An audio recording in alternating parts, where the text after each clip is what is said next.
Everyone, एक बार फिर से रीना मल्टीमीडिया पे आपका स्वागत है। तो फ्रेंड्स, आज हम आपको लाए हैं डेली का भाषा में कैसे अंग्रेजी को प्रयोग करें। तो दोस्तों, आज आप इसकी लीजिए स्क्रीनशॉट, उसके बाद मैं आपको एक एक करके एक्सप्लेन करती हूँ। तो गाइस, ये आज आपके लिए बहुत ही इम्पोर्टेंट डे है कि आज आप बोलोगे अंग्रेजी। जैसे कि मैंने यहाँ पे दिया हुआ है 5 to 6, 6, 7 एग्जाम्पल्स।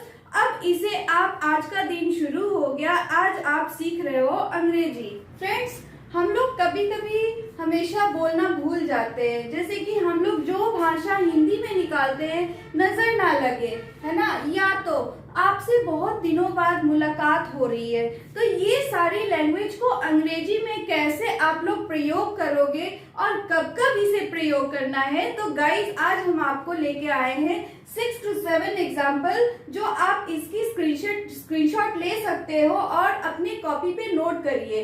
तो ये स्पेशली जैसे कि बच्चे जो है, अगर उनको आप ध्यान दीजिएगा, अगर कभी वो बोलने में या 2-4 लाइन बोलने में वो काफी हेजिटेट होते हैं, तो गाइस मैंने उन लोग के लिए लाया है डेली का भाषा में कैसे प्रयोग किया जाए।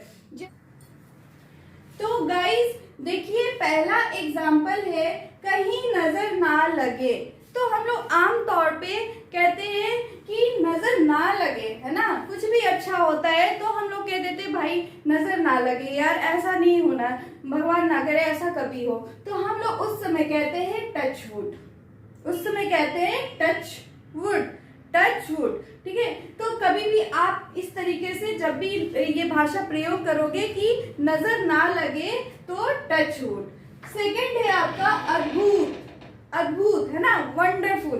तो आपको कभी ऐसा लगेगा कि अरे वाओ, ये तो बहुत ही अच्छा हो गया, है ना, अद्भुत बातें, तो उसमें आप लगाओगे वंडरफुल, बहुत अच्छा। अब बात करते हैं थर्ड सेंटेंस की।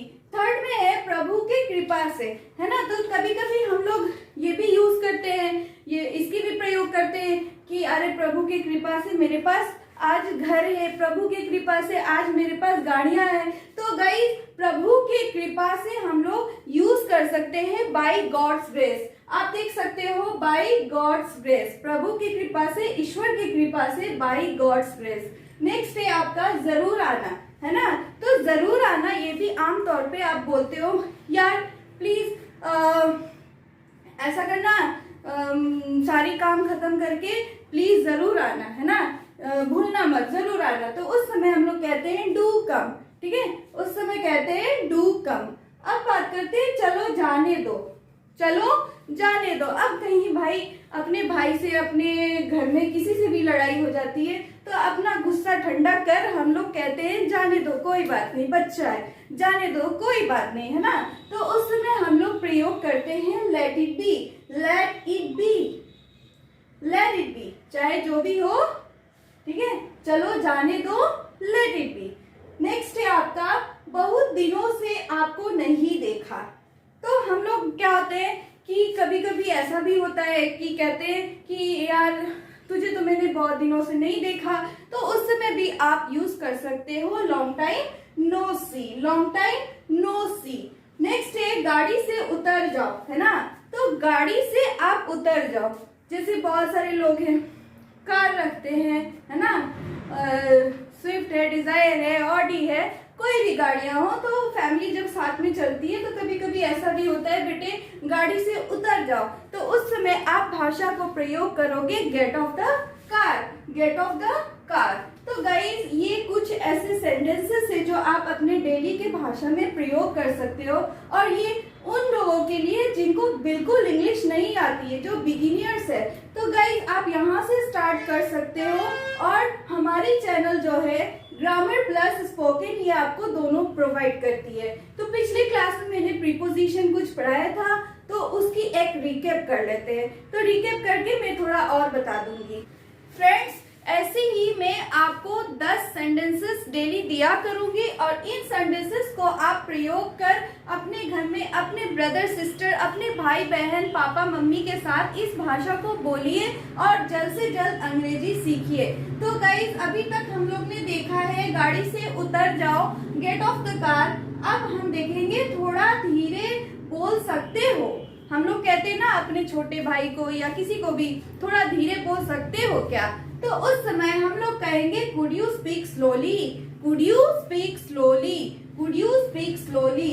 अब बात करते हैं ये ठीक नहीं है। अब देखिए ये ठीक नहीं है, इसे तो इंग्लिश में हम लोग कैसे कह सकते हैं कि ये अच्छा नहीं है, तो दिस इज नॉट गुड, ये भी कह सकते हैं। दिस तो इस भाषा को कैसे प्रयोग करना है, दिस इज नॉट फेयर। जैसे कि आपके घर में एग्जाम्पल दे रहे हैं, दो भाई है, एक भाई के लिए आप खरीद रहे हो ब्रांड की कपड़े और एक भाई के लिए नॉर्मल कपड़े। तो वो भाई एक जो जिसके लिए आपने नॉर्मल खरीदा, तो आप उसके साथ फेयर नहीं कर रहे हो, तो वो लड़का कह सकता है this is not fair mama, this is not fair papa, ये आपने मेरे लिए ब्रांड का कपड़ा नहीं लिया है, तो ये ठीक नहीं है, आपने मेरे लिए ब्रांड का कपड़ा नहीं लिया है, बड़े भाई के लिए ले लिया है। तो गाइस इस तरीके से भाषा को प्रयोग कर सकते हैं।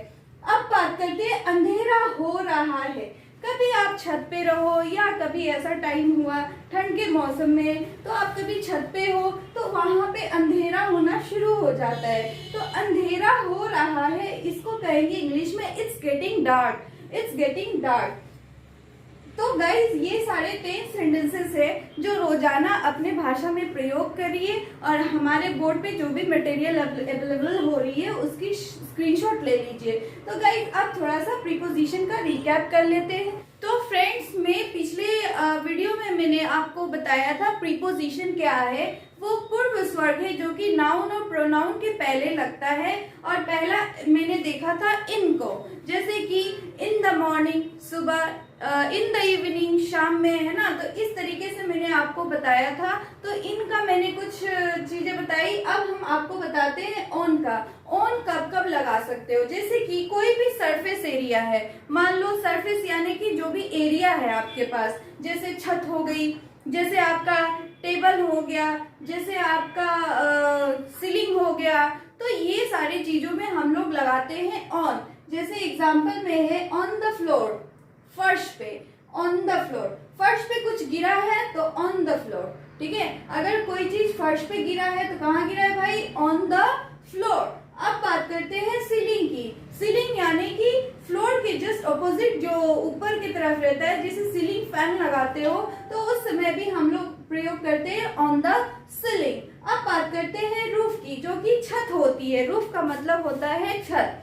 तो छत पे कोई चीज रखा हुआ है तो क्या कहेंगे, ऑन द रूफ। कहाँ पे, ऑन द रूफ। कहाँ पे, ऑन द सीलिंग। कहाँ पे, ऑन द फ्लोर, ठीक है। अब बात करते हैं टेबल। भाई टेबल पे बुक्स रखा हुआ है तो कहाँ पे रखा हुआ है, ऑन द टेबल।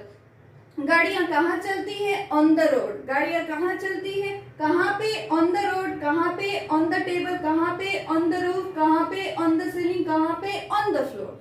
तो गाइस इसकी स्क्रीनशॉट आप जरूर लीजिए और इसे डेली के भाषा में कम से कम सुबह हो या शाम, जैसे सुबह आप उठते देखते हो रोड पे गाड़ियां कुछ चल रही है तो आप उसे इंग्लिश में क्या कहोगे, तो कहेंगे कि there are fewer vehicles on the road. क्या कहेंगे, there are fewer vehicles on the road, यानी कि कुछ गाड़ियां दिख रही है तो there are fewer vehicles on the road. अब प्रयोग करेंगे ऑन द टेबल, है ना। तो टेबल पे कुछ रखा हुआ है तो कहाँ पे है भाई, टेबल पे है तो ऑन द टेबल। अब बात करते हैं पब्लिक ट्रांसपोर्ट। पब्लिक ट्रांसपोर्ट में आपको आएगा जैसे कि पब्लिक ट्रांसपोर्ट जो भी आपका सुविधा है, जैसे ट्रेन की है, बस की है, प्लेन की है। तो गाइस जब भी हम लोग पब्लिक ट्रांसपोर्ट की बात करते हैं, बड़ी बड़ी गाड़ियों की बात करते हैं, तब हम लोग लगाते हैं on a train, on a बस, ऑन अ प्लेन। कल आपको बताए थे इन a taxi, in a car, ये सारी चीजें बताए थे। तो कल छोटे छोटे व्हीकल्स के लिए मैंने लगाया था इन, और आज जो बड़े हैं जैसे ट्रेन हो गया, बस हो गया, प्लेन हो गया, तो ये सारी चीजों के साथ लगता है ऑन। क्योंकि ये ऑन इसलिए लगा हुआ है क्योंकि ये बड़ी गाड़ियां हैं और छोटी गाड़ियां जैसे कि टैक्सी, कार, ये सब में लगाओगे आप इन। अब बात करते हैं जैसे समाचार कहाँ से मिलती है आपको, भाई टीवी से मिलती है, समाचार आपको रेडियो से मिलती है। तो भाई कहाँ से समाचार के लिए भी हम लोग लगाते हैं। जैसे आपने कहाँ पे ऐड देखा, ऑन द टीवी। कहाँ पे प्रचार देखा? On the TV. कहाँ पे न्यूज देखा? On the news. कहाँ पे देखा? कोई न्यूज चैनल है तो वहां पे ऑन द न्यूज। न्यूज पे दिखा रहा था कि जैसे अभी ले लीजिए यूक्रेन और रशिया के वार, तो कहाँ पे देखते हो भाई? On the news. अब बात करते हैं कुछ रेडियो के थ्रू भी लोग न्यूज सुनते हैं, तो भाई ऑन द रेडियो। यूक्रेन के बारे में कहाँ से सुना? On the radio. ठीक है, तो इस तरीके से हम लोग ऑन का प्रयोग करते हैं। और इनका मैंने पिछले बार बताया था, छोटे गाड़ियों के लिए इन a car, in a taxi, बड़ी गाड़ियों के लिए on a train, on a बस, ऑन अ प्लेन। और आपको सरफेसेस, जो भी आपको एरिया मिलती है, जो भी जगह है जहाँ पे, जैसे कि फर्श हो गया आपका, छत हो गया, टेबल हो गया, तो जहाँ पे जो चीज रखा हुआ है वहां लगा देंगे on the roof, on the table, on the road, on the floor. गाड़ियां रोड पे कम है, ये भी आपको मैंने बताया। तो गाइस इस तरीके से आप लोग इसे डेली अपने घर में प्रयोग करिए, अपने फ्रेंड से, अपने पापा से, अपने मम्मी, अपने भाई, मम्मी भी सीखेंगी, पापा भी सीखेंगे और आपके बच्चे भी सीखेंगे।